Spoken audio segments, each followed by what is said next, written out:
Good morning से। और आज बैलेंस ठीक है ना। बट सौरभ नहीं है आज इधर, है ना। आज रवि है तो सौरभ नहीं है इधर, है ना। आज हमारे राघव सर हैं यहाँ पे, है ना। तो और अजीत, आफरीन, इंदु, सविता और जितने भी स्टूडेंट्स हैं ऑनलाइन, सभी को गुड मॉर्निंग, है ना। हम लोग पिछले क्लास में वैदिक काल पे ही बात कर रहे थे, वैदिक कालीन सोसाइटी पे बात हो रही थी, है ना। और वैदिक कालीन सोसाइटी में वैदिक कालीन समाज को एक्सप्लेन कर दिया गया था। जो जो पॉइंट्स है सोसाइटी के ऊपर, जो मेजर पॉइंट्स आपको बता दिए गए थे, जैसे समाज में अलग अलग वर्गों के बारे में, क्लियर ना। फिर उसके बाद महिलाओं की दशा के बारे में, ठीक है। परिवार को लेके खान पान, आवासीय अवस्था, शिक्षा, है ना। ये सारे बिंदु आपको डिस्कस कर दिए गए थे, एक्सप्लेन कर दिए गए थे, ठीक है। उत्तर वैदिक कालीन समाज में हम लोगों ने वर्ण व्यवस्था की बात की थी, क्लियर। वर्ण व्यवस्था में चारों वर्णों के बारे में, जो एक वर्ण और जाति का क्या है उसके बारे में समझा। इसलिए था कि बेसिक है, आगे चल करके वर्ण को ही आगे चल करके जन्म आधारित मान लिया गया, ठीक है। और बुद्ध काल में साफ साफ दिखाई पड़ता है हमें जाति व्यवस्था जो है ना। तो जन्म आधारित मान लिया गया वर्ण को ही, तो चीजें बदली गई वहां से। फिर अब हम देखेंगे क्या बदलाव आया।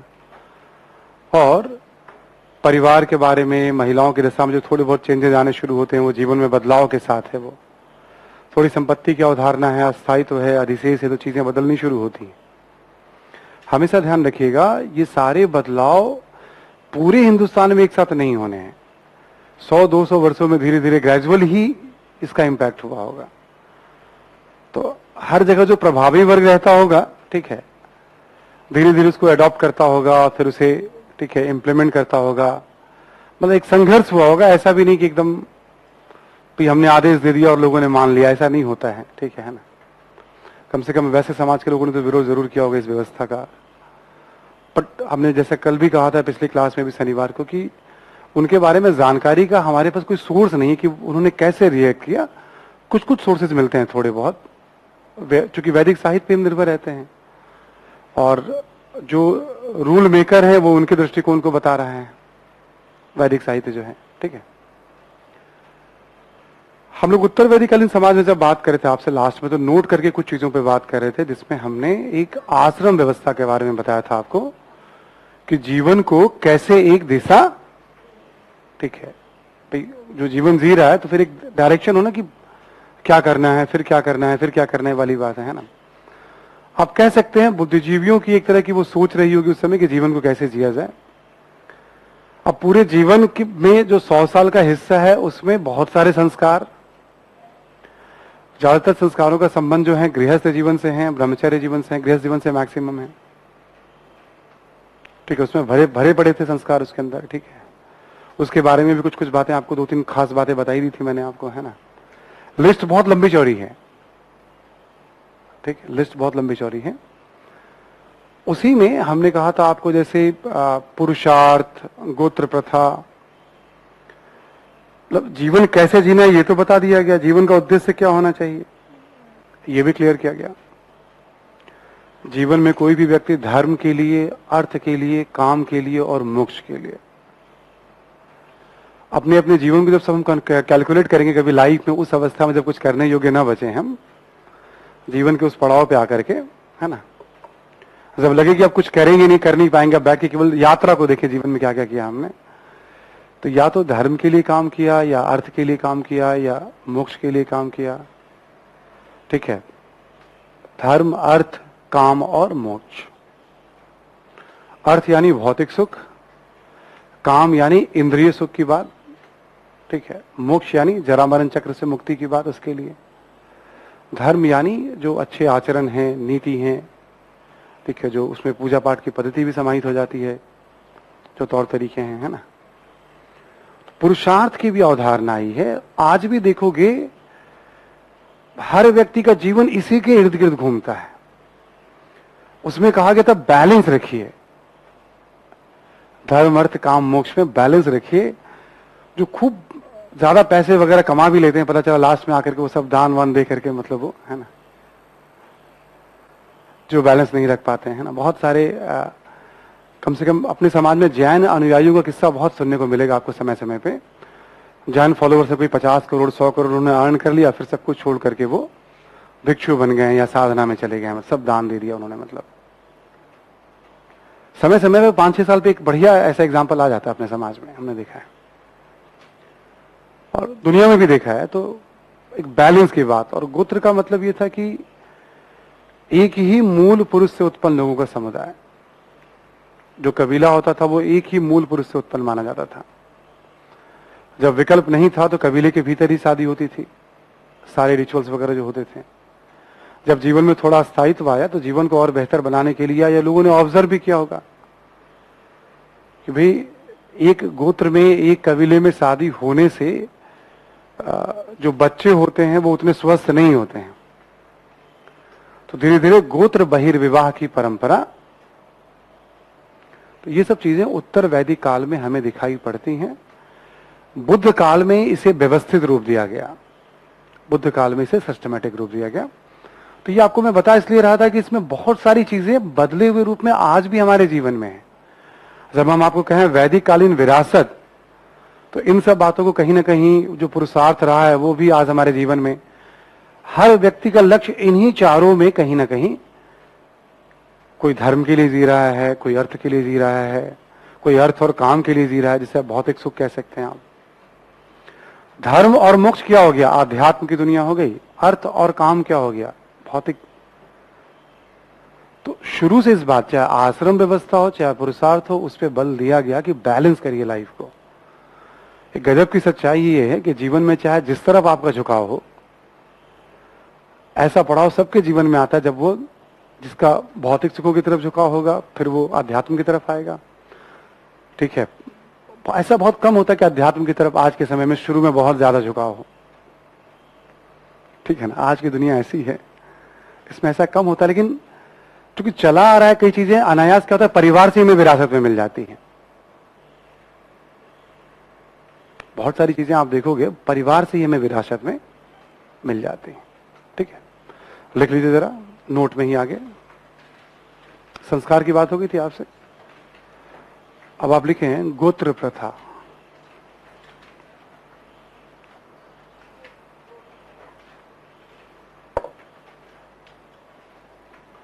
गोत्र प्रथा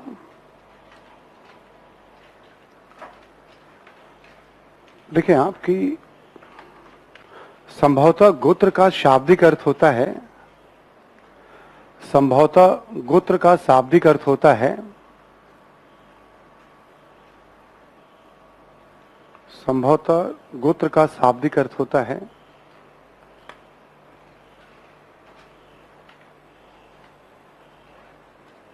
कि किसी कुल के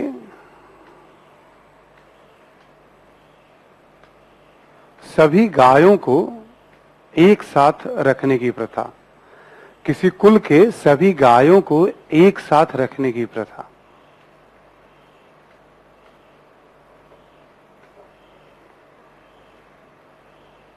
सारे गौधन जो हैं एक साथ रखे जाते होंगे, है ना। अगला पॉइंट लिखें इसी में। आगे चलकर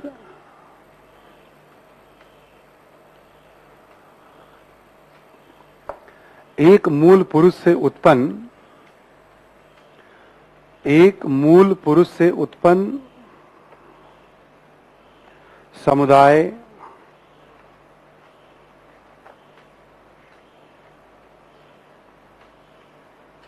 के अर्थ में यह स्थापित हुआ, समुदाय के अर्थ में यह स्थापित हुआ, तथा गोत्र बहिर्विवाह की परंपरा भी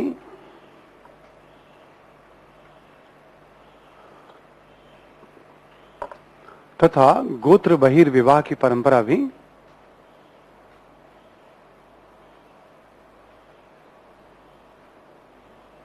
ठीक है, गोत्र बहिर्विवाह की परंपरा भी चल पड़ी या स्थापित हुई।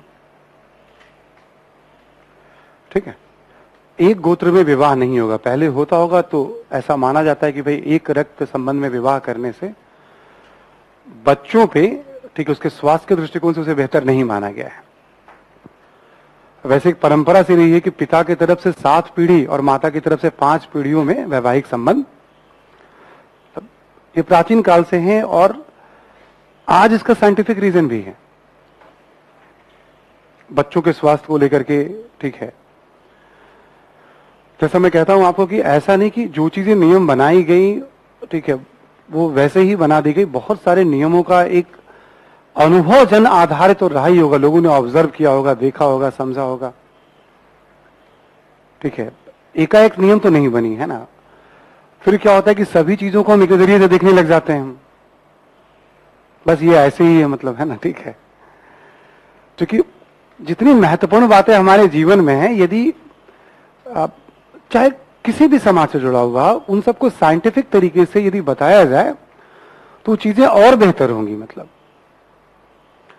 नहीं जानने के कारण उसकी गलत बयानी या गलत व्याख्या ज्यादा हो जाती है, ठीक है। यदि उसको सही तरीके से, उसको मतलब स्कूल कॉलेज के लेवल पे ही अलग से एक, ठीक है, कि भाई इसकी ये साइंटिफिक टेम्परामेंट यदि आपको डेवलप करना है तो एकदम धर्म को दरकिनार करके नहीं, बल्कि जो जो चीजें प्रचलित हैं उसके पीछे साइंटिफिक रीजन यदि बता सकते हैं तो बताइए, नहीं तो उसको छोड़िए, ठीक है। तो वो ज्यादा बेहतर होगा, मतलब जिससे समझ बनेगी और फिर एक भरोसा भी पैदा होता है कि नहीं, सिस्टम हमारा, मतलब जिससे हम थोड़ा पीछे की तरफ भी थोड़ा और गौरवान्वित महसूस करें कि हाँ नहीं नहीं ये सब वैसे ही है, मतलब वाली बात नहीं होनी चाहिए, है ना। अभी देखोगे आप, जैसे बहुत सारे वर्तमान समय में भी हिंदू धर्म से जुड़े हुए ऐसे विचारक हैं, जैसे ऑनलाइन होने के कारण यूट्यूब वगैरह पर बहुतों को देख सकते हो, जिसमें एक सदगुरु हैं, उनके बारे में जरूर आपने सुना होगा। एक ब्रह्म कुमारी से शिवानी दीदी हैं, उनका भी मतलब टॉक, पुराने समय में ओशो की चर्चा मतलब होती रहती है। आर्ट ऑफ लिविंग से जो संस्थापक है श्री श्री रविशंकर हैं, है ना। आप कभी उनके टॉक को देखोगे ना तो बहुत सारी बातों में वो साइंटिफिक, किसी भी प्रथा पे आप कभी देखना यूट्यूब पे जाकर के तो उसका साइंटिफिक ही रीजन वो बता रहे होंगे, ठीक है, उसका साइंटिफिक रीजन ही बता रहे होंगे वो। आगे बढ़ते हैं हम लोग गोत्र प्रथा के बाद। अब आप लिखिए पुरुषार्थ।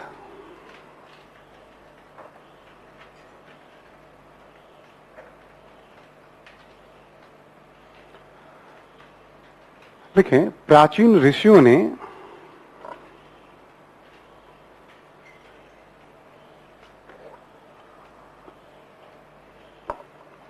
आश्रम के माध्यम से, प्राचीन ऋषियों ने आश्रम के माध्यम से न केवल जीवन को एक दिशा दी,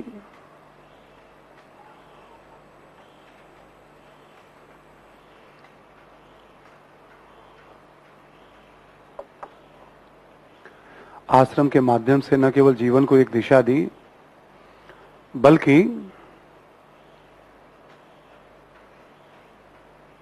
जीवन के उद्देश्यों को भी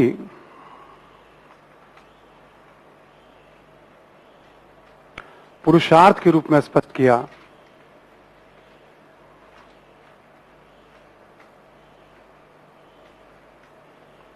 पुरुषार्थ के रूप में स्पष्ट किया, ठीक है। इसी में लिखें आप धर्म अर्थ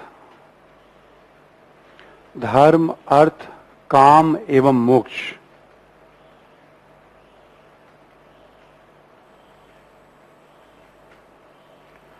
धर्म अर्थ काम एवं मोक्ष नामक उद्देश्य के लिए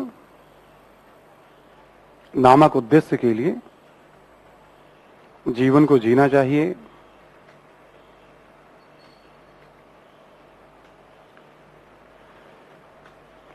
इनके मध्य एक संतुलन होना चाहिए। इनके मध्य एक संतुलन होना चाहिए।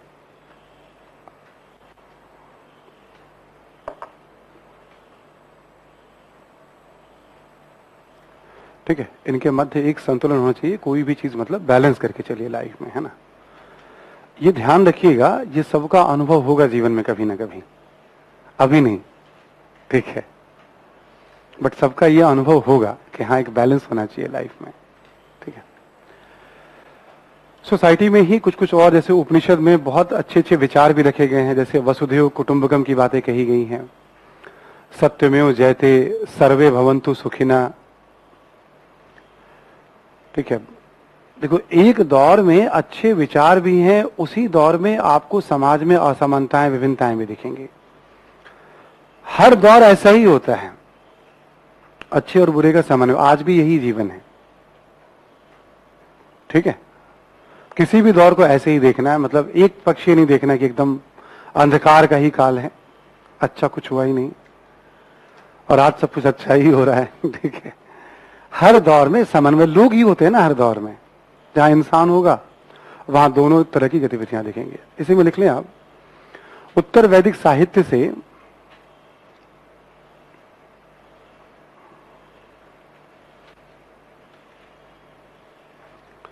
सर्वे भवन्तु सुखिना,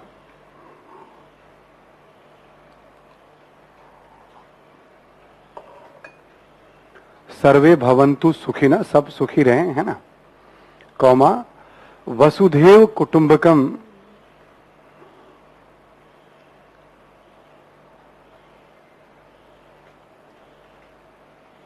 वसुधैव कुटुंबकम, कौमा, ठीक है, सत्यमेव जयते, सत्यमेव जयते, सत्यमेव जयते जो है इसको ब्रैकेट में लिख लीजिएगा, मुंडको उपनिषद, मुंडको उपनिषद,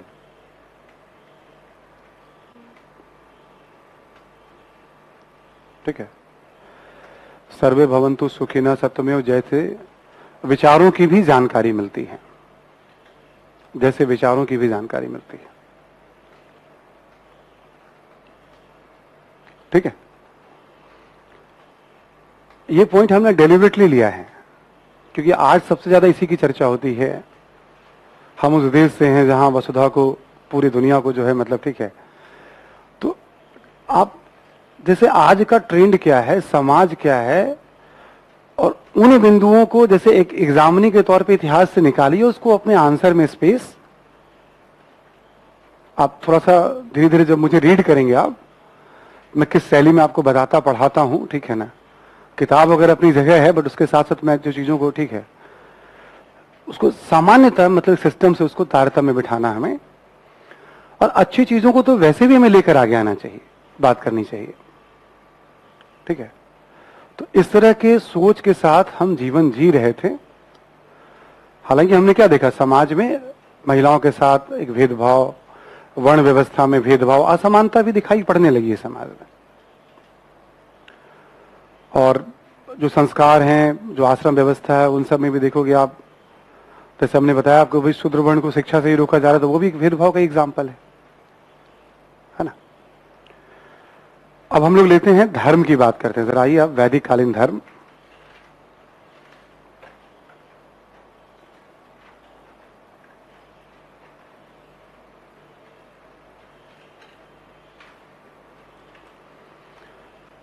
एक हड़प्पाकालीन धर्म की बात कर चुके हैं आपसे, क्या क्या चीजें थी, संभवतः ऐसा प्रतीत होता है, ऐसा माना जाता है। वैदिक साहित्य के केंद्र में ही धर्म है, पूजा पाठ, देवी देवता, मंत्र, और उसी के क्रम में उस दौर की समाज, राजनीति, अर्थव्यवस्था की समझ बनती है, ठीक है। धर्म ही सबसे महत्वपूर्ण है ना।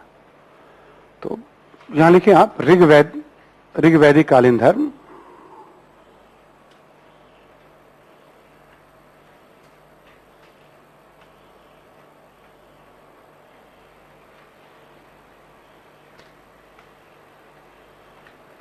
पहला पॉइंट लिखें, ऋग्वेद में विभिन्न देवताओं,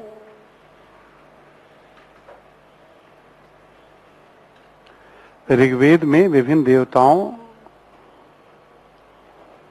की आराधना की जानकारी मिलती है, विभिन्न देवताओं की आराधना की जानकारी मिलती है।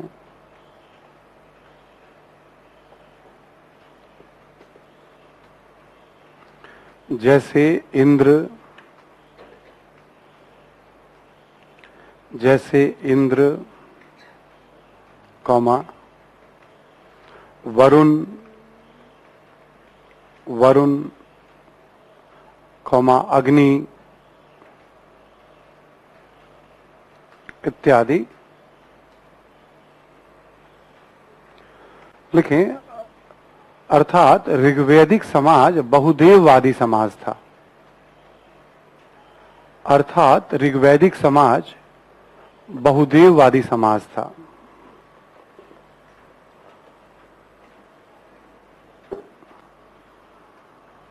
ठीक है,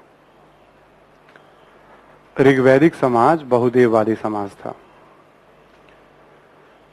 अलग अलग देवताओं की आराधना की जा रही ऋग्वेद में। ठीक है, हालांकि जब जिस देवता की आराधना होती थी माना जाता था कि सर्वोच्च शक्ति वही है,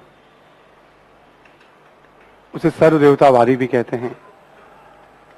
और ऋग्वेद में ही ऐसे संकेत मिलते हैं कि सब कुछ एक ही शक्ति से उत्पन्न हुई है। जैसे हम कहते हैं ना एकेश्वरवाद, कभी कभी मॉडर्न इंडिया में भी हमने जिक्र किया था। एक ही शक्ति से उत्पन्न हुई है सारी चीजें, मतलब। ठीक है, तो सृष्टि की उत्पत्ति के भी संकेत ऋग्वेद में दिए गए हैं कि भाई उत्पत्ति जो हुई है उसके बारे में भी सृष्टि सूक्त करके एक दिया हुआ है उसमें, है ना। बट इन देवताओं का ज्यादा जिक्र मिलता है हमें। यहां नोट करके इनके बारे में कुछ इंफॉर्मेशन लिख लें आप। पहले लिखें इंद्र के बारे में। इंद्र के बारे में लिखें, सर्वाधिक मंत्र इंद्र को समर्पित है। सर्वाधिक मंत्र इंद्र को समर्पित है।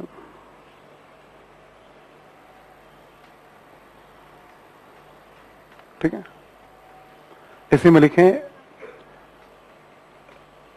इंद्र को युद्ध का देवता, इंद्र को युद्ध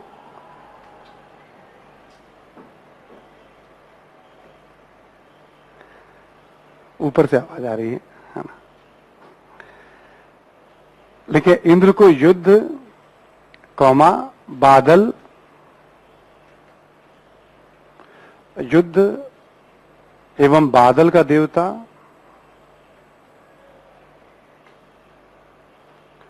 तथा किलों को तोड़ने वाला, दुर्ग को तोड़ने वाला।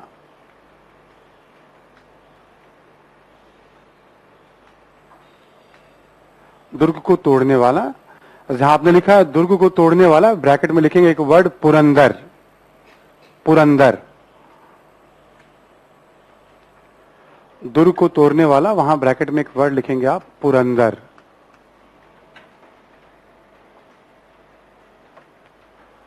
दुर्ग को तोड़ने वाला कहा गया है।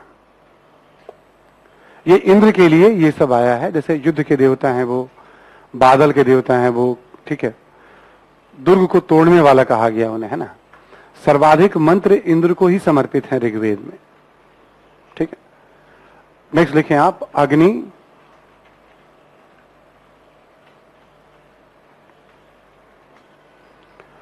लिखें, महत्व के दृष्टिकोण से दूसरे स्थान पर।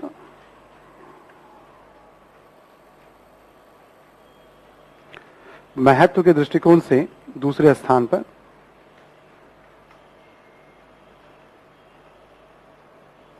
ठीक, यानी इंद्र के बाद दूसरे महत्वपूर्ण देवता हैं ये।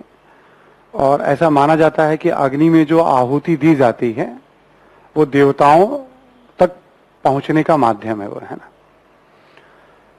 अग्नि का हर काल में महत्व रहा है, हर धर्म में महत्व है किसी न किसी रूप में, कि भाई ये जीवन को बदलने वाला ज्ञान है ना, ये तो खोज था मतलब, तो इसका एक है ही महत्व, जीवनदायी इसका रोल है। अग्नि के बाद लिखें आप नेक्स्ट वरुण। ये एक्स्ट्रा इंफॉर्मेशन है जो ऑब्जेक्टिव के मकसद से लिखा रहा हूं मैं आपको। ठीक है, वरुण। वरुण के बारे में लिखे आप जल के देवता,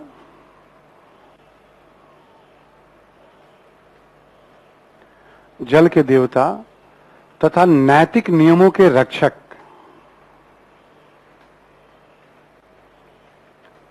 तथा नैतिक नियमों के रक्षक,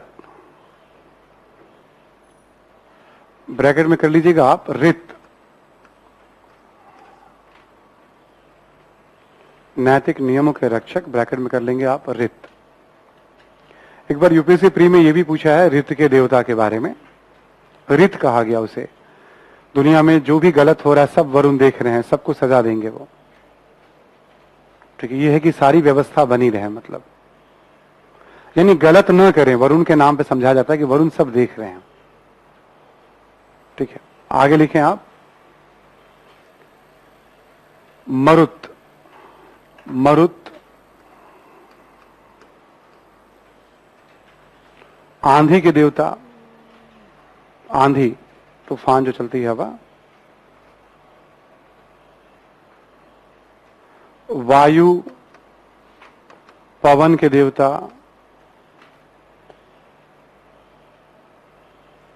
इन सब देवताओं का नाम है, ठीक है, ऋग्वेद में है ना। इसी में लिखें आप एक और, पूषण। पूषण पशुओं के देवता। पूषण पशुओं के देवता। लिखें सोम वनस्पतियों के देवता।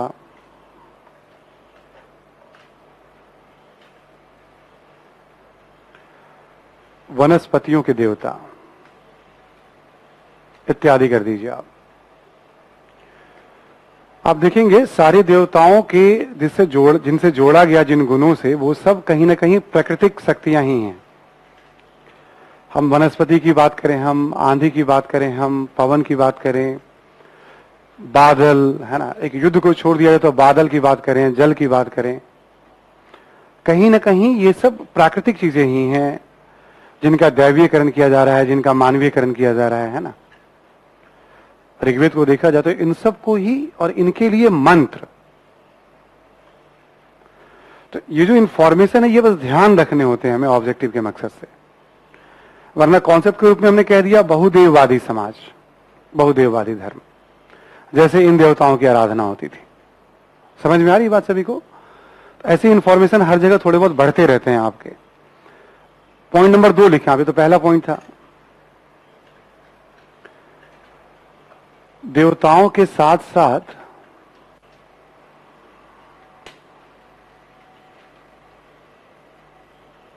देवियों की भी आराधना के उल्लेख।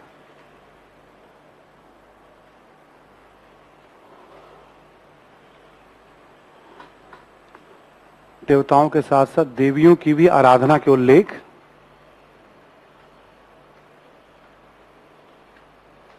ठीक है, आराधना के उल्लेख है ना। देखिए जैसे उषा, उषा कौमा अदिति, कौमा निशा, रात्रि है ना, निशा इत्यादि देवियों की आराधना की जानकारी मिलती है।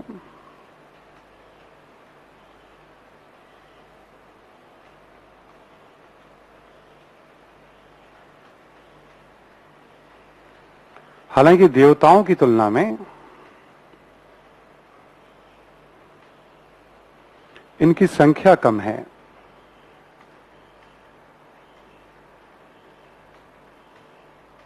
हालांकि देवताओं की तुलना में इनकी संख्या कम है।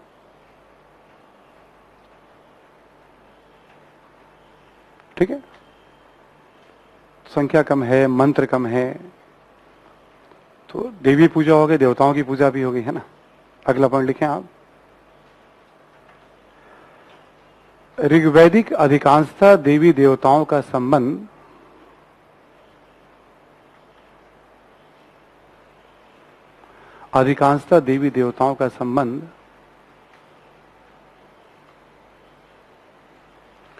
प्राकृतिक तत्वों से है।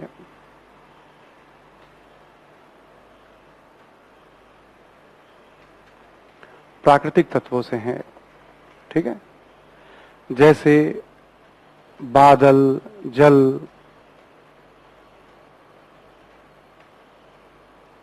ठीक है, वनस्पति इत्यादि।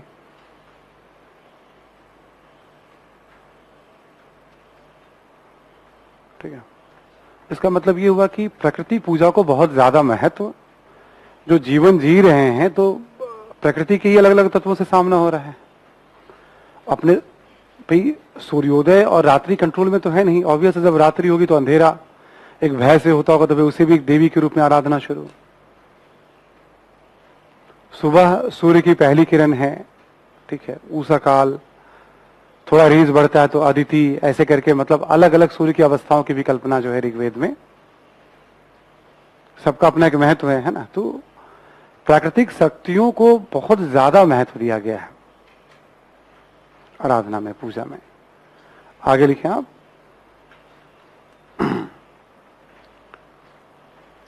ठीक है, पूजा का उद्देश्य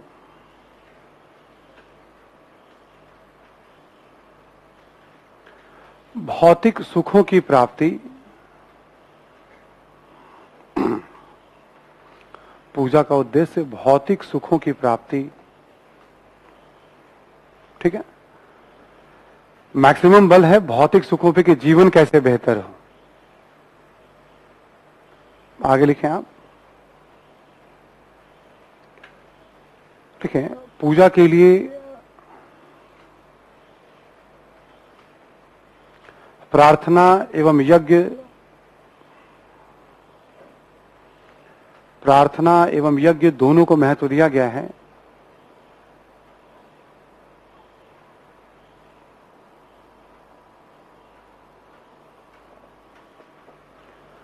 दोनों को महत्व दिया गया है, देखिए, लेकिन सार्वजनिक प्रार्थना को सर्वाधिक महत्व दिया गया है।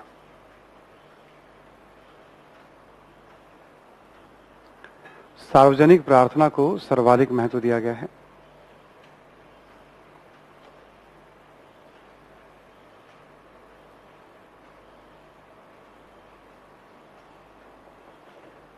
ठीक है, सार्वजनिक प्रार्थना को सर्वाधिक महत्व दिया गया है। आगे लिखें आप कि साक्ष्यों से मंदिर, मूर्ति पूजा,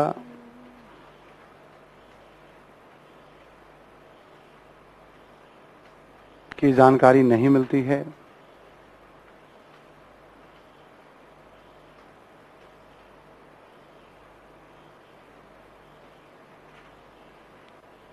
लेकिन पूजा कराने वाले वर्ग का उल्लेख मिलता है।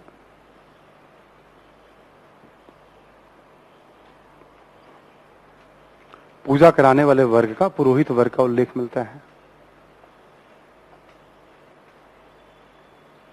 ठीक है, पुरोहित वर्ग का उल्लेख मिलता है।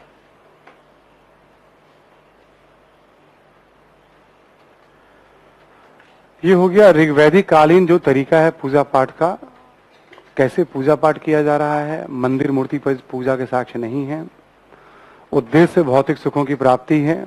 ठीक है, देखिए उत्तर वैदिक कालीन धर्म, उत्तर वैदिक कालीन धर्म,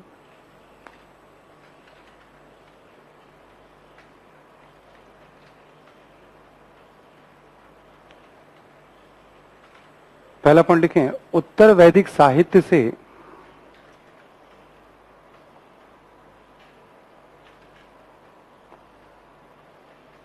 उत्तर वैदिक साहित्य से धार्मिक जीवन में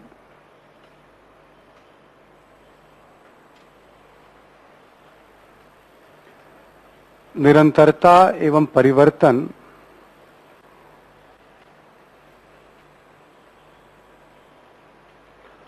दोनों के तत्व दिखाई पड़ते हैं।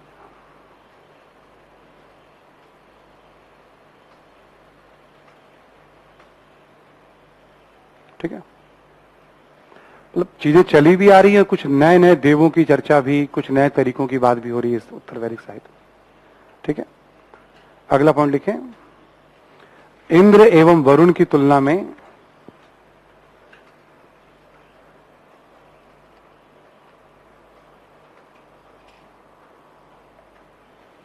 इंद्र एवं वरुण की तुलना में प्रजापति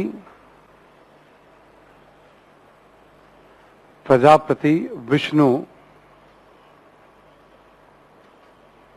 एवं रुद्र को अधिक महत्व दिया गया है। प्रजापति, विष्णु एवं रुद्र को अधिक महत्व दिया गया है।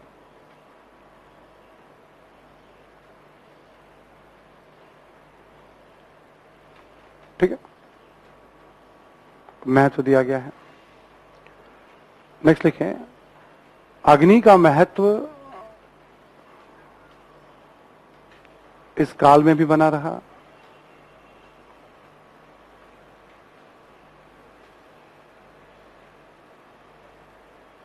ठीक है, तथा प्रकृति पूजा एवं देवियों की आराधना भी।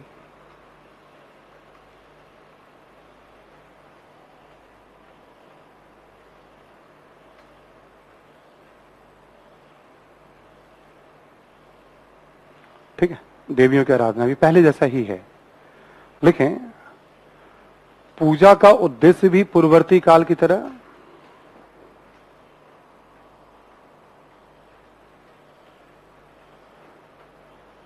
पूजा का उद्देश्य भी पूर्ववर्ती काल की तरह,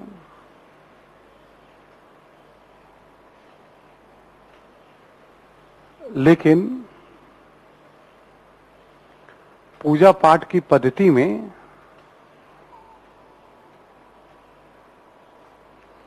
पूजा पाठ की पद्धति में व्यापक परिवर्तन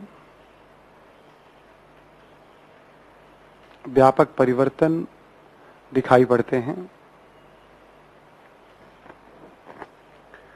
पूजा पाठ की पद्धति में व्यापक परिवर्तन दिखाई पड़ते हैं। जैसे लिखें, व्यक्तिगत प्रार्थना को अधिक महत्व,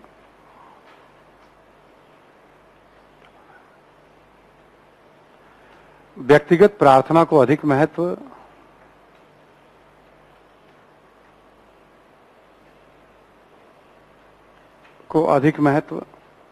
पहले सार्वजनिक प्रार्थना को महत्व था, अब क्या हुआ, व्यक्तिगत प्रार्थना को अधिक महत्व, कौमा, यज्ञ एवं कर्मकांडों,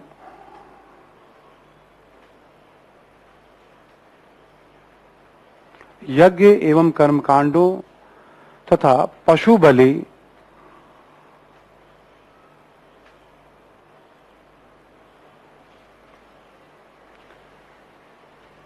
इत्यादि पूजा पाठ की लोकप्रिय पद्धति के रूप में प्रचलित,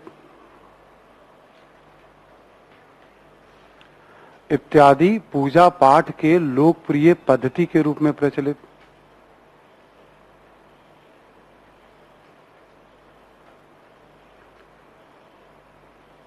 ठीक है, अब इस काल में यज्ञ का, पूजा पाठ की पद्धति के रूप में प्रचलित, अब इस काल में यज्ञ का महत्व ज्यादा है। ठीक है, मंत्रों के उच्चारण पे बहुत ज्यादा बल है। जो पूजा कर रहे हैं, यज्ञ कर रहे हैं, उसमें मंत्रों के उच्चारण पे निर्भर करेगा बहुत कुछ। ठीक है, मंत्रों के उच्चारण पे बहुत ज्यादा बल है। और पशु बलि, तमाम तरह के रिचुअल्स, अनुष्ठान बहुत ज्यादा प्रचलित हैं इस दौर में। प्रार्थना है, आप देखोगे प्रार्थना या मंत्र, जो गायत्री मंत्र है ऋग्वेद के तीसरे मंडल में है, और गायत्री मंत्र का तब से लेके अब तक है। प्रार्थना का महत्व है, मंत्रों का महत्व है, बट रिचुअल्स का भी महत्व बढ़ा है। बताया जाता है कि जीवन में थोड़ा स्थायित्व आया है, आबादी बढ़ी है, पूजा पाठ कराने वालों की संख्या भी बढ़ी है, तो कैसे दान दक्षिणा लिया जाए, शायद वो भी एक रीजन हो सकता है। शायद वह भी एक रीजन हो सकता है। इसमें कोई, ये तो जीवन में देख सकते हैं हम लोग, ठीक है ना, कि भाई जो पूजा पाठ पढ़ाने थे उनकी जीविका भी उससे चलती है, बहुत सारे लोगों की, है ना। मतलब दो तरह के लोग होते हैं। एक होता है कि स्वेच्छा से आप दान दीजिए, वो कहेंगे नहीं आपको। एक होता है पहले से तय कर लेते कि मैं इतना ही पैसा लूंगा तो पूजा। तो अंतर तो है दोनों में। एक तो व्यवसाय है उनका भाई, ठीक है ना। एक धर्म को वैसे ही लेते कि नहीं, बस हमने अपना कर्म किया, मतलब आप यजमान की जो इच्छा है, मतलब ठीक है ना, जो यज्ञ करा रहे हैं वो यजमान हो जाते हैं, ठीक है ना। तो यजमान की जो इच्छा है वो देंगे दान दक्षिणा, ठीक है। तो दो तरह की चीजें आपको दिखेंगे, है ना। तो पूजा पाठ की पद्धति में भी आपको बदलाव क्या होता है, एक काल से दूसरे काल में जो कुछ चेंजेस है बस उसको निकाल लेना है हमें। पैटर्न समझ में आ रहा है सभी को ना। दूसरे काल में बस चेंजेस क्या हो रहा है यही इंपॉर्टेंट होता है एंशिएंट मेडिवल हिस्ट्री में। आगे लिखें आप, वर्ण व्यवस्था का प्रभाव धर्म पे भी दिखाई पड़ता है।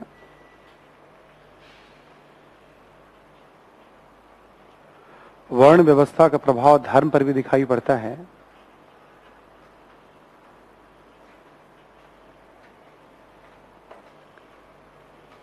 और पूषण का शूद्र वर्ण के देवता के रूप में उल्लेख मिलता है। पूषण, ये लिखा हुआ होगा बोर्ड पे, पूषण। पूषण का शूद्र वर्ण के देवता के रूप में उल्लेख मिलता है।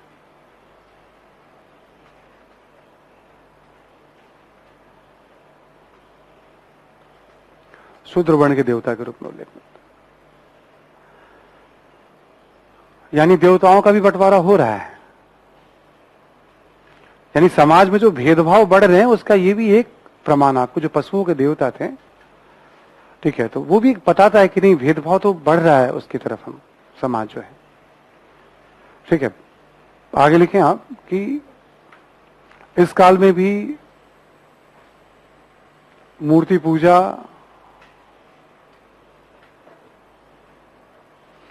एवं मंदिरों में पूजा के साक्ष्य नहीं मिलते हैं।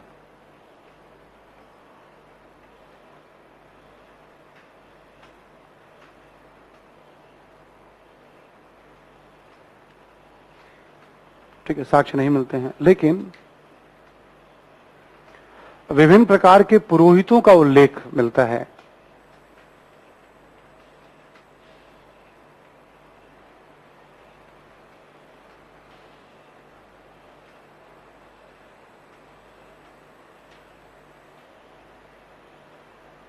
पुरोहितों का उल्लेख मिलता है, यानी अलग अलग पूजा कराने वाले अलग अलग वर्ग, स्पेशलाइजेशन काम शुरू हो गया, मतलब ये, ठीक है। अब स्पेशलाइजेशन होना शुरू हो गया इसमें पूजा कराने का भी, तो बड़ी संख्या में पुरोहितों की भी हमें जानकारी, तो ये भी एक चेंजेस यहां दिखाई पड़ रहा है। आगे लिखें आप, एक और आखिरी पॉइंट, उत्तर वैदिक काल के अंत में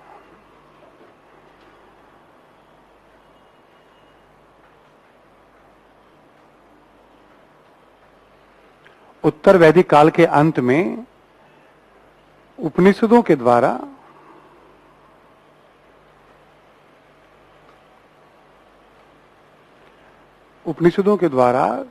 कर्मकांडों को चुनौती दी गई।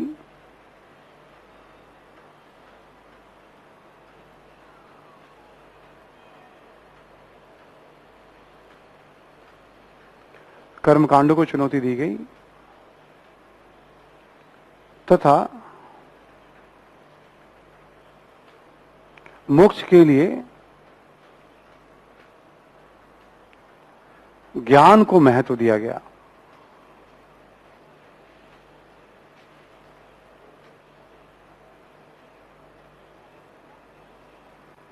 ठीक है, यानी उत्तर वैदिक काल में धर्म की दो धाराएं दिखेंगी आपको, एक है पूजा पाठ कर्मकांड के द्वारा मोक्ष, एक है ज्ञान के द्वारा मोक्ष। दोनों धाराएं समाज में चलती हैं आज भी, ठीक है। क्योंकि ज्ञान वाला मसला थोड़ा जटिल होता है, काफी टाइम टेकिंग होता है, काफी अभ्यास की जरूरत होती है उसके लिए, है ना। गुरु का मार्गदर्शन चाहिए उसके लिए।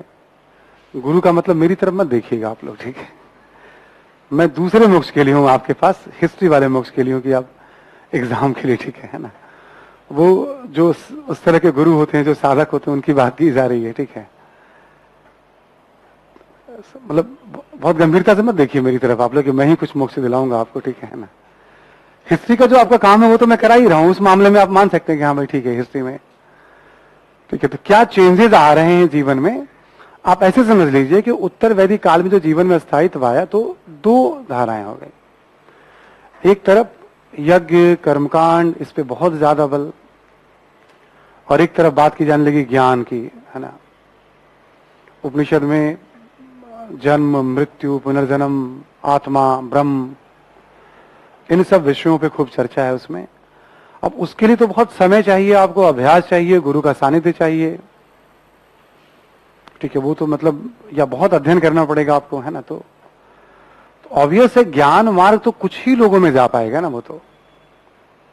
बट रिचुअल्स जो होते हैं वो थोड़ा आसान होता है ना, मतलब आम लोगों के लिए जो थोड़ा समय निकाला, कुछ पूजा पाठ कर लिया उसने अपना, मतलब एक गृहस्थ के लिए रिचुअल्स ज्यादा आसान होता है, मतलब उनकी ही संख्या ज्यादा है तो उनका ही प्रचलन समाज में ज्यादा होगा। ठीक है, बहुत सारे रिचुअल्स के भी साइंटिफिक रीजन हो सकते हैं।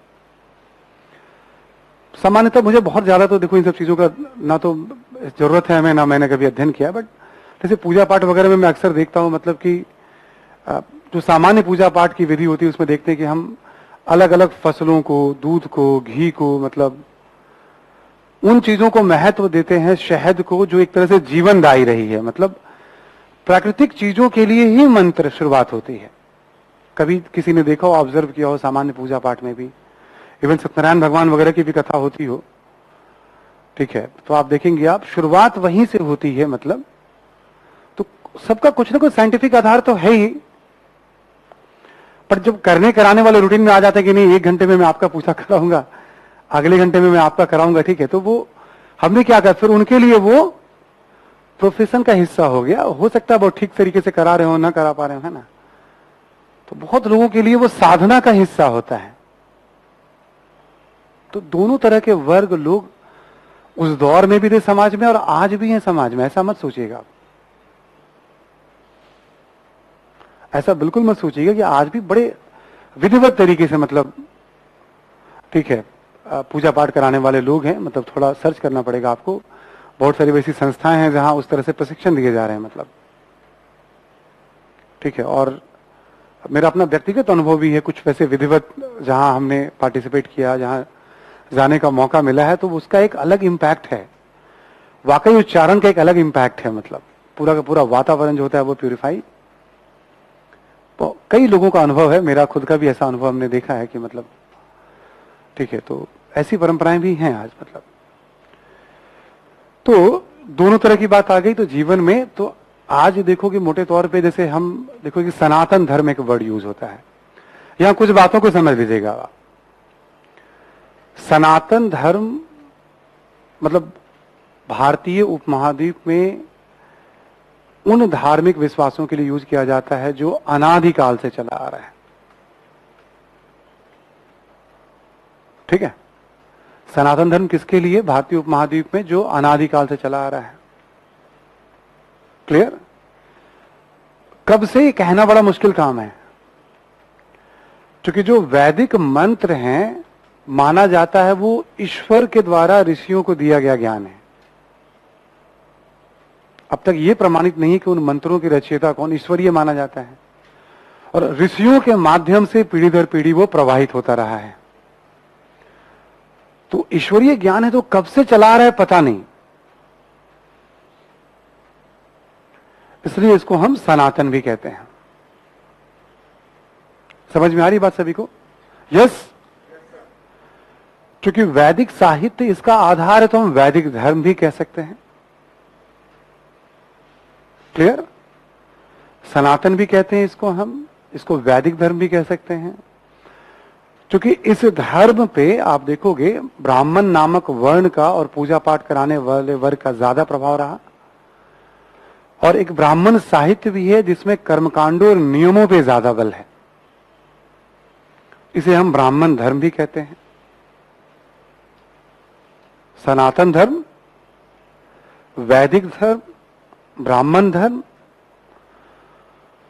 और 6ठी सदी ईसा पूर्व में पहली बार उल्लेख मिलता है, जो ईरानी थे वो सिंधु नदी और इधर जो प्रचलित विश्वास वगैरह थे, लोग वगैरह थे, उनको उन्होंने हिंदू कहना शुरू किया। सिंधु को उन्होंने हिंदू कहना शुरू किया। तो एक ये भी मत है कि यहां प्रचलित सभी प्रकार के विश्वासों के लिए हिंदू धर्म। पूर्व मध्यकाल में शब्द थोड़ा लोकप्रिय अधिक हो जाएगा हिंदू जो है, बट इसका 6ठी सदी ईसा पूर्व से शुरू हो गया है। तो सनातन, वैदिक, ब्राह्मण, हिंदू, ठीक है, बस वो एक कैसे उसको हम कहते हैं, कैसे उसको हम लेते हैं, ये देखने वाली बात है, वरना है एक ही चीज। सनातन अनादिकाल से सनातन परंपरा है, सनातन संस्कृति है, ठीक है। वैदिक हमने बता ही दिया आपको, ब्राह्मण के बारे में बता ही दिया आपको, और हिंदू जानकारी के लिए, है ना। ये बेस है, आज भी हिंदू धर्म की ये बुनियाद है।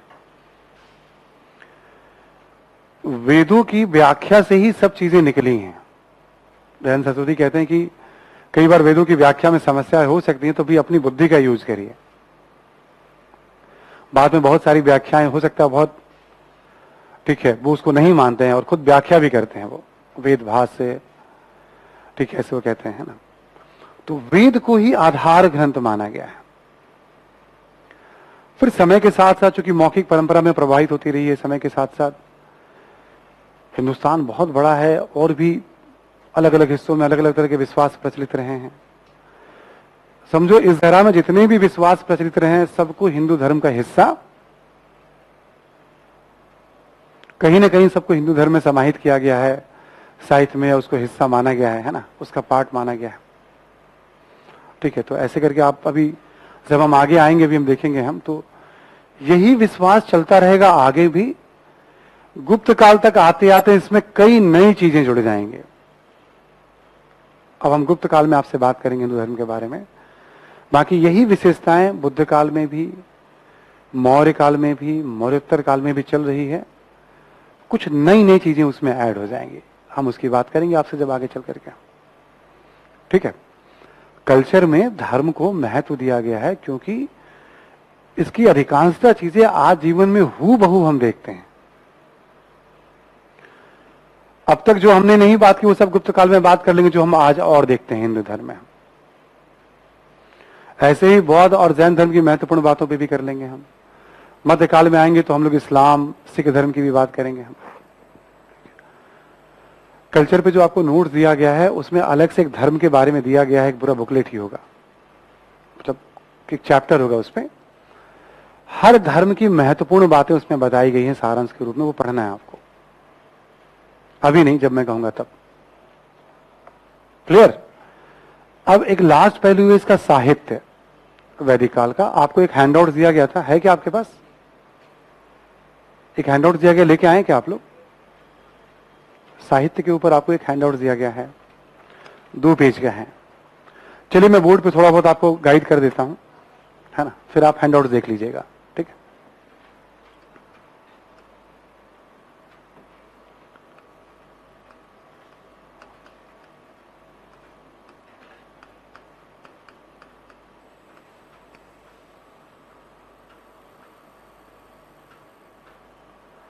ठीक है। वैदिक साहित्य, जब हम कहते हैं वैदिक साहित्य तो इसमें आप वेद, ठीक है, ब्राह्मण ग्रंथ, आरण्यक और उपनिषद,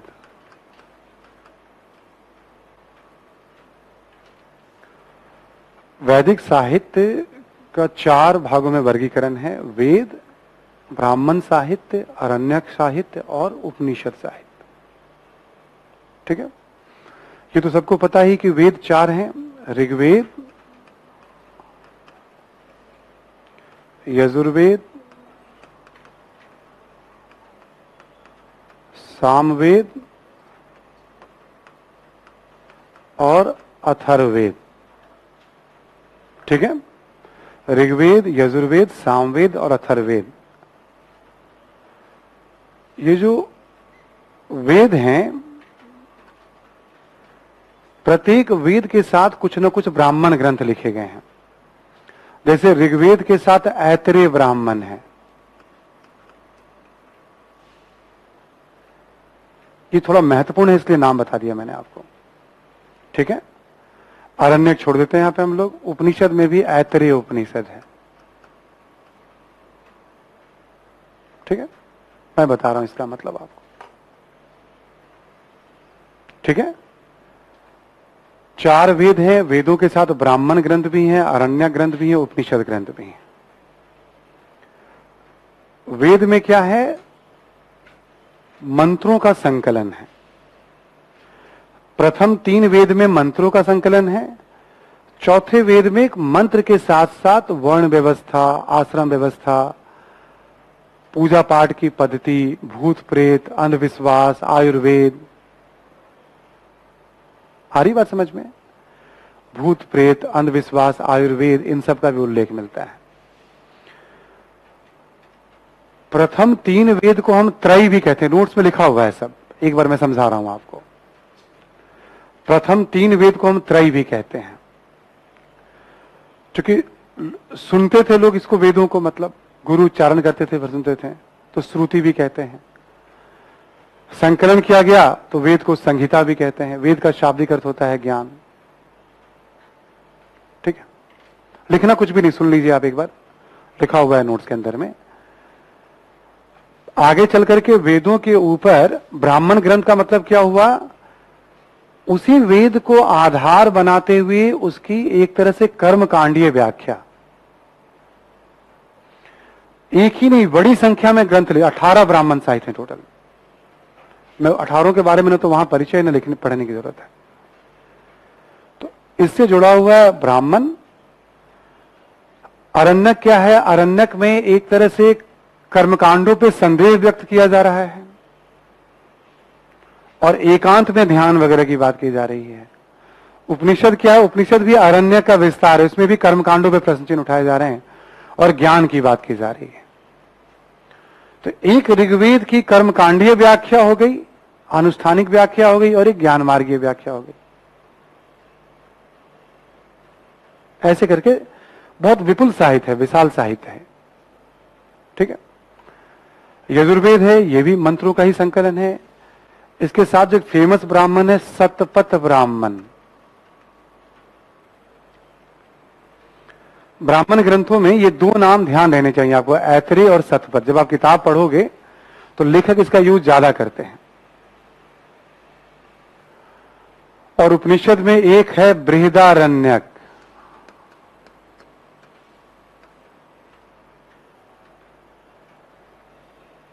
ठीक है, नोट्स में दिया हुआ है, मेंशन है। सामवेद के बारे में अलग से हम कुछ नहीं ले रहे हैं हम, अथर्ववेद के बारे में अलग से कुछ भी नहीं ले रहे हैं हम, कोई अलग से कोई जानकारी नहीं ले रहे हैं हम। सामवेद के बारे में बस इतना ध्यान रखिएगा, संगीत शास्त्र का प्राचीनतम ग्रंथ माना जाता है। सामवेद को भारत में संगीत का प्राचीनतम ग्रंथ माना जाता है। ठीक है, और सामवेद में मैक्सिमम ऋग्वेद के ही मंत्र हैं जिनको गायन की शैली में प्रस्तुत किया गया है। तो आपको बहुत ज्यादा जानकारी वैसी फैक्चुअल नहीं रखनी है, मैं थोड़ा आइडिया दे दूं आपको। जैसे वैदिक साहित्य में क्या आता है तो ये बता दिया गया था आपको हैंडआउट्स में, तो ये चारों चीजें आती हैं। सिंपली कभी पूछ सकते हैं आपसे वैदिक साहित्य के अंतर्गत कौन कौन से आते हैं? वेद, ब्राह्मण, आरण्यक और उपनिषद। वेदों के बारे में एक परिचय दिया गया है 5-6 पॉइंट्स के, वो ध्यान रख लीजिएगा ऑब्जेक्टिव के मकसद से। ऋग्वेद के बारे में जो कुछ बताया गया इसमें आप, ठीक है ना, कम से कम ऋग्वेद पे जो लिखा हुआ है इसमें 12-15 पॉइंट है। पहला 2 पॉइंट और आखिरी के 4 पॉइंट जरूर ध्यान रख लीजिएगा, मैं कह दे रहा हूं आपको, और भी जानकारी है उसमें, है ना। सामवेद जो लिखा हुआ पढ़ लीजिएगा, Yajurveda as it is, Atharvaveda as it is पढ़ लीजिएगा आप, इसमें ऋग्वेद में कटौती कर सकते हैं ना। ब्राह्मण ग्रंथ में केवल ब्राह्मण ग्रंथ का जो अर्थ बताया गया वो पढ़िएगा, बाकी छोड़ दीजिएगा इन्फॉर्मेशन, क्योंकि ऐसे इन्फॉर्मेशन का ना अंत कुछ भी नहीं होता है। आईएएस के लिए, यूपीपीसीएस में काम आ जाएंगे, तो ये ध्यान रखिएगा आप, ठीक है ना।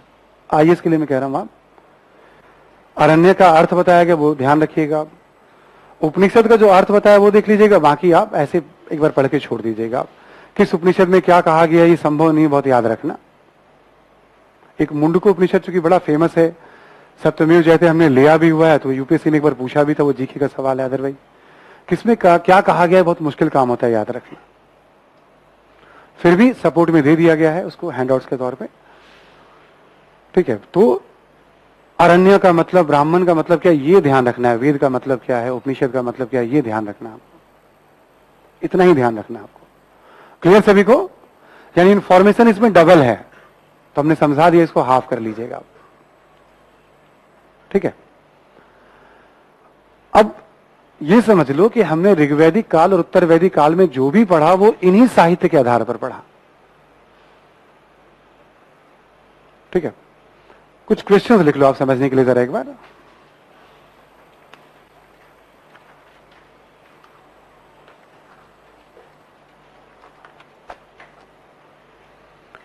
लिखो, वैदिक साहित्य का संक्षेप में परिचय देते हुए, वैदिक साहित्य का संक्षेप में परिचय देते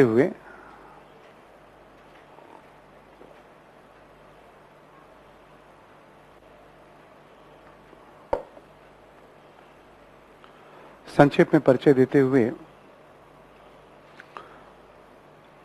समकालीन संस्कृति को बताएं।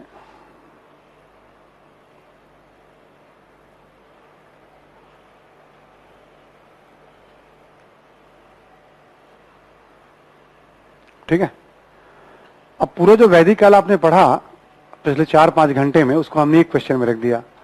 वैदिक साहित्य का यानी इंट्रोडक्शन, मतलब वैदिक साहित्य में ये आता है, बता दिया हमने। और वैदिक साहित्य के आधार पर उस दौर का समाज कैसा था, उस दौर का धर्म कैसा था, पहले इसको बता दिया। थोड़ा समय बच गया तो अर्थव्यवस्था, राजनीति के बारे में बात कर ली 1-2 लाइन में। समझ में आ रही बात सभी को? तो साहित्य का ये इंपॉर्टेंस है कि हम जो पढ़ते हैं वो साहित्य के आधार पर पढ़ते हैं। मेंस के सिलेबस में साहित्य को अलग से हाईलाइट किया गया है। पिछले 3 वर्षों से लगातार किसी न किसी रूप में साहित्य पे प्रश्न पूछे गए हैं मेंस में, और पिछले 4 या 5 वर्षों से 1 या 2 क्वेश्चन साहित्य पे पीटी में लगातार पूछे जा रहे हैं। सुनाई पड़ रहा है क्या सभी को? अच्छा, आप जगे हुए हैं सब के सब। मैंने कहा पिछले 3 वर्षों से लगातार साहित्य में एक मेंस पे प्रश्न है, पिछले 4 या 5 वर्षों से साहित्य पे लगातार एक प्रीलिम्स में क्वेश्चन पूछे जा रहे हैं, एंशिएंट साहित्य से ही। ठीक है, तो हम जो भी, जैसे आपसे सवाल ये आ जाए कि भाई ऋग्वैदिक साहित्य के आधार पर ऋग्वैदिक संस्कृति को बताएं, तब भी आप लिखेंगे जो आपको बताया गया है। कभी आपसे आ जाए कि भाई वैदिक साहित्य का संक्षेप में परिचय देते हुए वैदिक कालीन धर्म पर टिप्पणी करें। ठीक है, समझ में आ रही है बात सभी को? धर्म की विशेषताएं आपको बता दी गई हैं, जो कॉन्सेप्ट, जो फैक्चुअल जानकारी हो सकती है वो सब आपको दिया गया है ना। पढ़ना आपको क्लास नोट्स है, और जब भी समय मिले तो आप मान के चलिएगा आर्य शर्मा कुछ कुछ बातें बहुत इररिलेवेंट हैं, क्योंकि वो मार्क्सवादी इतिहासकार हैं, तो वो अपने दृष्टिकोण को उसमें रख रहे हैं। वो उन सब में मत जाइएगा कि वो गाय मांस खाते थे, ठीक है ना, इन सब चीजों में मत पड़िएगा। ठीक है, वो मार्क्सवादी हैं तो कुछ होता है ना, जैसे आप, कुछ सीमाएं होती है लेखन की भी। हमें, चूंकि वो एक बहुत कंप्लीट जैसा बुक है अपने आप में, इंफॉर्मेशन के मामले में, विश्लेषण के मामले में, इसलिए हमें उसी किताब को बेस बनाना पड़ता है। विवादास्पद चीजों से हम लोगों का कोई सरोकार नहीं है, उसका ना एग्जाम में 1 पैसे का रोल है। वो जानबूझ करके कुछ कुछ वो बातों का, ऐसे ही मध्यकाल में भी होता है ना, तो हमें उससे अलग रहना है। जितना जैसे मैं बता रहा हूं वैसे देखना आपको। क्लियर? ठीक है, अब जैसे आपसे कभी आ जाए सवाल, जैसे हमने कहा था हर टॉपिक पे विरासत। ठीक है, सिलेबस क्या था? प्राचीन से मध्यकाल तक संस्कृति, वैदिक संस्कृति, तो भाई संस्कृति के बारे में बता ही दिया मैंने आपको। वैदिक कालीन विरासत क्या है आपसे पूछ लिया जाए, बहुत पॉइंट है उसके अंदर। आप केवल ये देखिएगा इसकी कौन कौन सी बातें हैं जो उसी रूप में या बदले हुए रूप में परवर्ती काल या आज भी हमारे जीवन में। देखो, अधिकांशतः भाषाओं का आधार ही हमारा वैदिक संस्कृत है, पहली बात तो, नंबर 1। नंबर 2, जो पूजा पाठ की पद्धति है, जो हिंदू समाज, जो सनातन धर्म है, आज भी उसका आधार ही वैदिक धर्म है। तो इतना ही विरासत में आपके 250 शब्द निकल जाएंगे। समाज की बहुत सारी बातें आज भी जीवन में है, यस और नो। किसी न किसी रूप में वर्ण आश्रम व्यवस्था की तो बात होती है ना, आश्रम, पुरुषार्थ, गोत्र प्रथा, विवाह, अंतिम संस्कार, वो सारे विचार वगैरह समाज में प्रचलित हैं ही, तो पर्याप्त बातें उसमें हैं जिसे हम आज अपने जीवन में हम, तो जो क्वेश्चन का नेचर है यूपीएससी का, जैसे विरासत पूछने का मतलब क्या कि थोड़ा समझा हुआ और जीवन को आप देख रहे हैं तो वैसे लिख देंगे, आपको किताबी ज्ञान की जरूरत नहीं है।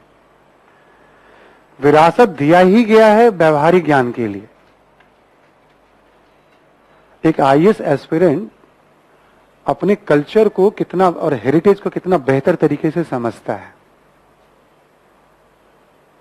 विरासत वाले क्वेश्चन बहुत सरल होंगे, जैसे आपने टॉपिक पढ़ लिया उसमें से निकाल लेना है आपको क्या चीज है, दिया ही गया है। इसलिए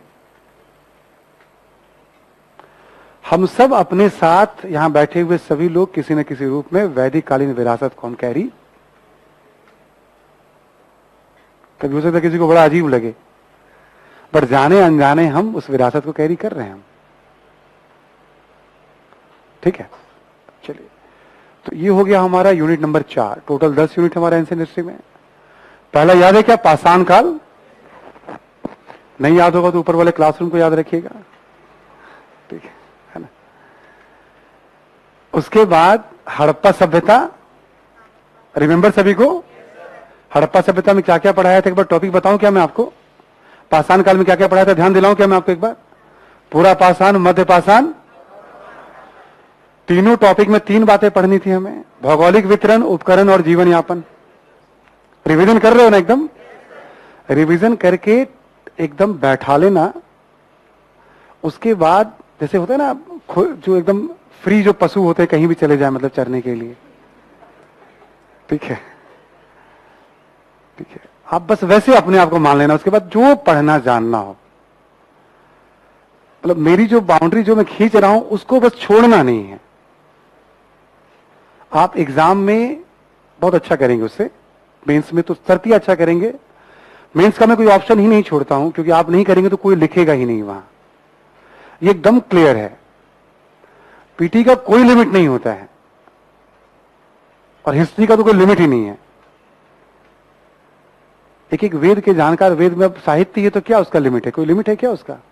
नहीं है लिमिट। इसलिए जितनी महत्वपूर्ण बातें हैं वो मैं बता दे रहा हूं। उसके बाद आप फ्री हैं। इसको याद रखने के बाद कुछ आपको लगता है थोड़ा बहुत और कहीं चारा चरने की जरूरत है, मैं तो मना करूंगा, ठीक है। फिर भी आपको लगता है कि कुछ कहीं ठीक है, हाँ घूमने फिरने की जरूरत है, तो देखिएगा आप, मतलब इधर उधर भटकने के बाद वापस आ जाएंगे घर में, मुझे भरोसा रहता है ना। आप मेरी परंपरा में पहला बैच नहीं है, आप मेरी परंपरा में पहले बैच नहीं है आप, है ना। एक मेरी अज्ञात बहुत लंबी परंपरा है। जब आप आगे जाएंगे आप तो कहीं ना कहीं कोई ना कोई आपको टकराएगा और मिलेगा जीवन में आपको, ठीक है ना। अब वो बताएगा, मैं भरोसा रखता हूं वैसे, मतलब कि यदि एक साल में 5000 स्टूडेंट्स को मैं पढ़ाता हूँ तो 9990 स्टूडेंट तो भरोसा कर ही रहा होगा, ठीक है। ऐसा अनुभव है मेरा। मैं एकदम से दबाव नहीं बना रहा हूं आपके ऊपर, ठीक है ना। मैं फ्री छोड़ देता हूं, आप उन्मुक्त हैं। मैं तो हमेशा कहता हूं किसी स्टूडेंट को कि भाई जब तुम्हें कोई डाउट हो ना तो एक टॉपिक छोड़ दो, मुझसे ना पढ़ो, तुम्हें जहां से लगता है वहां से पढ़ के देखो। तो किसी भी एंशिएंट, मेडिवल, मॉडर्न जहां लगे, ठीक है, एक टॉपिक मुझसे ना पढ़ो, छोड़ दो, ये लेते जाओ भाई। अमन, थैंक यू, ठीक है। तो फिर वो बात समझ में आ जाती है उसके बाद, ठीक है। यहां पे भी लोग पूछते मैं क्या पढ़ूं, मैं बताऊंगा आपको एक्स्ट्रा क्या पढ़ना है, पर बाकी जो लोग पढ़ते हैं मैं ये पूछता हूं कि इसके अलावा पढ़ के मैं हर बार देखता हूं यहां से सॉल्व हुआ तो हुआ, कुछ भी पढ़ के सॉल्व नहीं हो रहा है वो, या तो करंट अफेयर से सॉल्व होगा वो। जैसे कुछ लोग कहते हैं ना सर मैं स्पेक्ट्रम पढ़ लूं क्या इतना पढ़ने के बाद भी, तो उन वीर पुरुष या वीरांगनाओं को मैं, जो वीरांगना है उनको बड़ा सम्मान कि तुम, जैसे मैं तो पढ़ के बैठा हूं, तुम क्या सॉल्व करोगे मुझे समझ में नहीं आता है 1200-1500 पेज पढ़ के, ठीक है। इतनी बार समझाने के बाद भी जैसे आप, हमने कहा या तो स्पेक्ट्रम पढ़ना है या अपना स्टडी मटेरियल पढ़ना है, एक ही बार में क्लियर कर दिया, तो इधर मत पढ़ो। फिर आप उतना रिस्क, आप पढ़ने पे ध्यान दो, उतना रिस्क लेके चलते हैं इस एग्जाम में हमेशा। ऐसा नहीं होता है कि ठीक है, बस जो पढ़े परफेक्शन के साथ, ताकि उसको हम कॉन्फिडेंट रहे कि ये हम जानते हैं और ये नहीं जानते हैं। तो जब वो द्वंद्व पैदा होता है ना, तो समस्या पैदा होती है। कॉन्फिडेंट रहिए केवल आप। मतलब हम लोग हमेशा एक सुझाव देते हैं कि जैसे एक टॉपिक पे 10 किताब पढ़िए आप, और एक टॉपिक को एक किताब से 10 बार पढ़िए आप, या 10 किताब पढ़ लीजिए वैदिक काल पे आप, और इस नोट्स को 10 बार पढ़ लीजिए आप। अब आप देखिए कहां ऑर्गेनाइज महसूस करते हैं आप। किताब पे भी वही लागू होता है। ठीक है, तो हर एरिया की महत्वपूर्ण बातों को, चाहे राजनीति हो चाहे समाज हो, जबकि सब जगह इंफॉर्मेशन बहुत है, महत्वपूर्ण बातों को, समझने योग्य बातों को समझते हुए हमसे एक बुद्धिजीवी वाली अपेक्षा है, साथ साथ थोड़ी इंफॉर्मेशन वाली भी अपेक्षा तो है ही। एक जमाना ऐसा आ गया जहां लोगों को अपना मोबाइल नंबर भी याद नहीं रहता है। ये एक ऐसा जमाना है जहां लोगों को अपना मोबाइल नंबर भी कई बार याद, सच्चाई है ना ये? जैसे नो, परिवार के सभी मेंबर के नंबर तो नहीं याद रहते हैं सबको, तो अच्छी बात है, याद रखते हैं तो आप यहां पे भी याद रखना पड़ेगा आपको, है ना? ठीक है, यहां भी इंफॉर्मेशन आपको याद रखने की जरूरत है। चलिए हम लोग आगे बढ़ते हैं। हड़प्पा में सामान्य जानकारी आपको दी गई थी, आपको एक एक्स्ट्रा हैंडआउट दिया गया है ना। हैंडआउट्स में जिन भौगोलिक शहरों का नाम हमने, मतलब प्लेसेस का नाम हमने लिया है, हैंडआउट से केवल नदियों का नाम आप देख लीजिएगा। हैंडआउट्स में बहुत जानकारी है। क्लियर सभी को ना? जो मैंने आपको पढ़ाया था उसमें बस नदी का नाम केवल ऐड कर लीजिएगा हैंडआउट से, वरना हैंडआउट में जितना मैंने बताया उससे 10 गुना जानकारी ज्यादा है। एक बार पढ़ के छोड़ दीजिएगा आप उसे।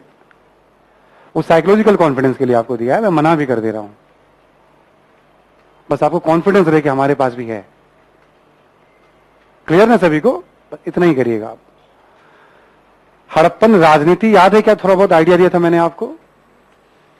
यस, क्या समाज के बारे में कुछ कुछ बातें बताई थी। समाज जैसे मैं बोलूं, स्ट्रक्चर, वर्गों के बारे में, महिलाओं के बारे में, परिवार के बारे में, खान पान, स्ट्रक्चर पहले लाइए आप, रिकॉल करिए उसको। मतलब 2-2, 3-3 घंटे का खेल है। 12 और 13 क्लास में खत्म हो जाएगा आपका ये।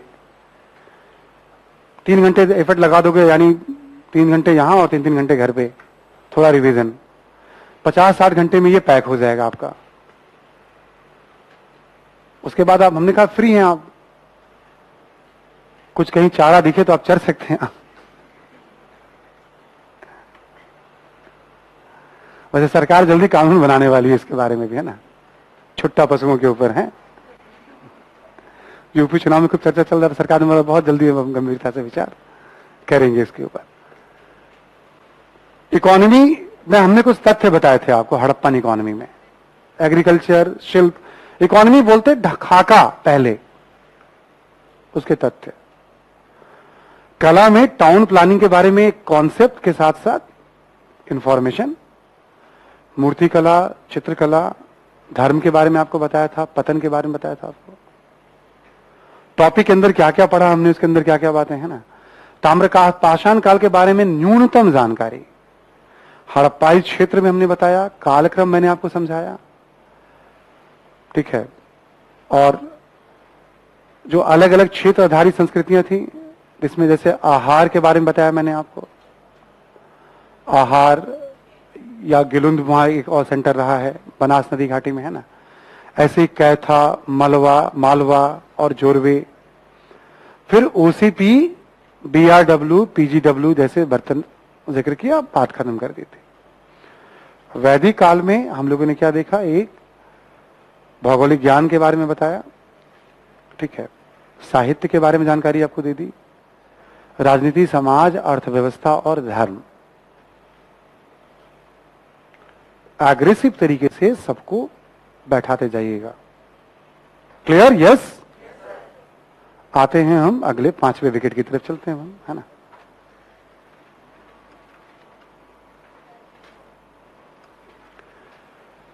ये हमारा जो अब जो टॉपिक पढ़ने जा रहे हैं, ये भी यूपीएससी प्रीलिम्स के हिसाब से तो बहुत महत्वपूर्ण है ये, क्योंकि इसमें बौद्ध धर्म के बारे में पढ़ना है हमें।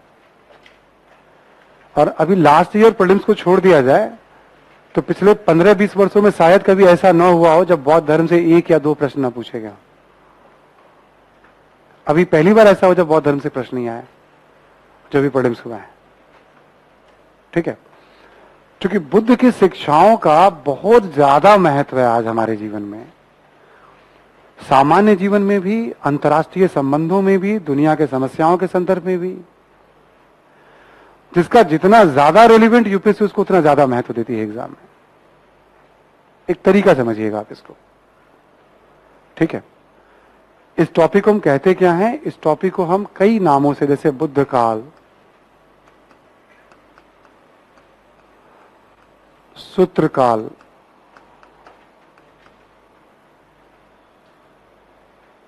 ठीक है, ठीक है, बुद्ध काल, सूत्र काल, महाजनपद काल,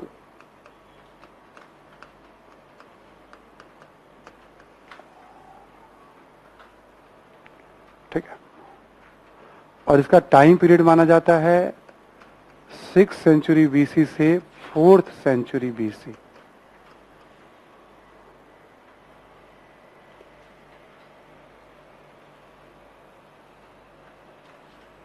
ठीक है, 6th सेंचुरी बीसी से 4th सेंचुरी बीसी। ठीक है, लगभग 300 साल का ये टाइम पीरियड है। ये भी, इसको कालखंडों में तो बांट नहीं सकते हम।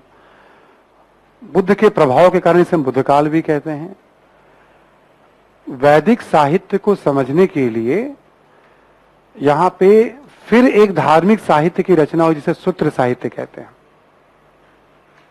उसे हम वेदांग भी कहते हैं, तो सूत्र काल भी कहते हैं। और बड़े बड़े राज्यों का युग है ये, इसे महाजनपद कहा गया तो महाजनपद काल भी कहते हैं। एक और छोटी सी जानकारी मैं आपको बता दूं कि जो उपनिषद है ना, उपनिषद को वेदांत भी कहा गया है। इंफॉर्मेशन ग्रुप में ध्यान रखिएगा आप, उपनिषद को वेदांत, इंफॉर्मेशन है बस, ये ऐड रखिएगा आप, है ना। ठीक है, तो ये 3 कैटेगरी में, इसमें पढ़ना क्या है हमें, या फिर एक बार हम अध्ययन करेंगे अर्थव्यवस्था, ठीक है, समाज, राजनीति, धर्म और साहित्य।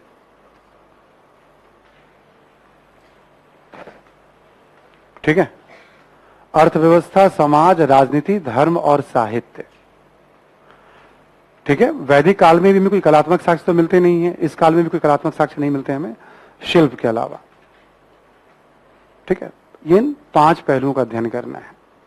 इस दौर के साहित्य के बारे में भी हम जानकारी, हर दौर का साहित्य इकट्ठा करते चलेंगे, हम दिमाग में बैठाते चलेंगे। अर्थव्यवस्था उत्तर वैदिक काल में जो मैंने बताया था आपको, उससे आगे बढ़ेंगे हम लोग। लिखें आप जरा, बुद्ध युगीन अर्थव्यवस्था के बारे में।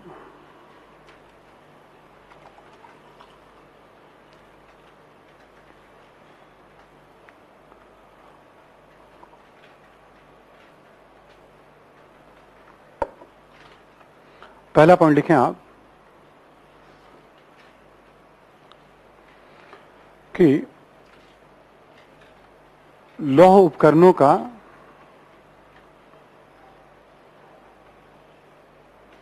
कृषि में बड़े पैमाने पर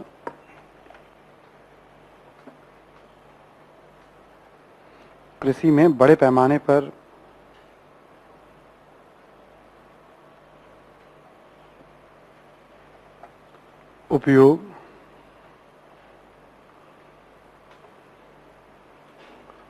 ठीक है, कृषि के बारे में बात कर रहे हैं, है ना। लौह उपकरणों का कृषि में बड़े पैमाने पर उपयोग, इसी में दूसरा पॉइंट लिखें कृषि के बारे में ही।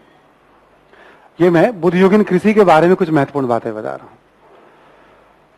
दूसरा पॉइंट लिखें आप, चावल के रोपाई के साक्ष्य,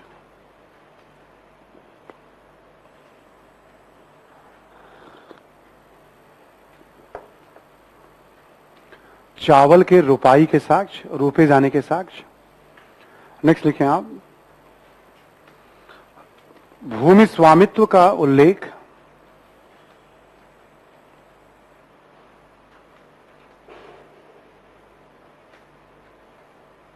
भूमि स्वामित्व का उल्लेख ब्रैकेट में लिखेंगे बड़े बड़े भूमिपतियों की साहित्य में चर्चा